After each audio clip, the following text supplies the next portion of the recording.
করতে হবে, বিচার আমরা চাই।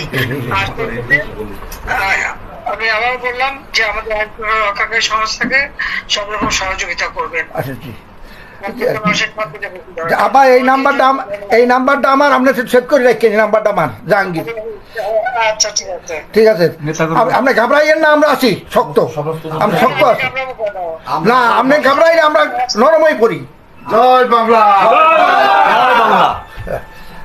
আবার আপনার আমি ভাবলাম নাই, আমি আর এই ইতিমধ্যে সমস্ত ঘটনার পরে যে কত মানুষ মারা গেছে, আমাদের পুলিশ মাইনের ঝুলায় রেখে দেয়, আমাদের কর্মী মাইনের হাসপাতালে চিকিৎসা করতে গেছে তাকে টাইনে এনে ঝুলায় গুলি করে মারে, পুলিশের পিঠায় পিঠায় পিঠা পিঠায় মারা, এরকম বিভৎস ঘটনা কে দেখছে?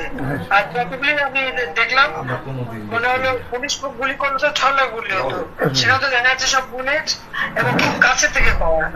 তাহলে আবার বোরকা পরে ছেলেরা বোরকা পরে বেরিয়েছে যে নেমেও মানে এই সমস্ত জঘন্য কাজ এখানে হচ্ছে। তো যাই হোক, দেশটাকে নিয়ে যে একটা খেলার মানে যে বস্তু পেয়ে গেছে, এই দেশে মানুষ রক্ত দিয়ে স্বাধীন করছে, তাদের মনে রাখা উচিত। আর এত উন্নতি করছে নষ্ট নয়, সেটাও তাদের বিবেচনা করা উচিত ছিল যে তারা তো নিজেই ব্যবহার করবে। আমি তো ব্যবহার করবো না, বা আমাকে ব্যবহার করবো বলে তৈরি করিনি, তৈরি করেছি আমি সাধারণ মানুষের জন্য, মানুষের সেবা দেওয়ার জন্য, মানুষের জীবনটা উন্নতি করার জন্য, তাই না? কাজে আপনারা যেভাবে আছেন আমার মনে হয় সবাই থাকেন, আর আপনারা ব্যবস্থা যথাযথ মর্যাদার সাথে পালন করেন। শেখ হাসিনা ভয় নাই, আছি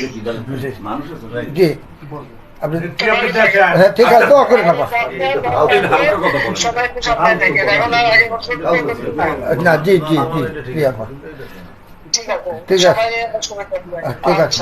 শেখ হাসিনা ভয় নাই। প্রিয় বরগুনাবাসী, সারা বাংলাদেশের যারা লাইভটি দেখেছেন, মাত্র আমাদের মাননীয় নেত্রীর সাথে কথা বলেছেন বরগুনা জেলা আওয়ামী লীগের সংগ্রামী বিপ্লবী সাধারণ সম্পাদক জনাব আলহাজ মোহাম্মদ জাহাঙ্গীর কবির কাকা, জনাব আলহাজ মোহাম্মদ জাহাঙ্গীর।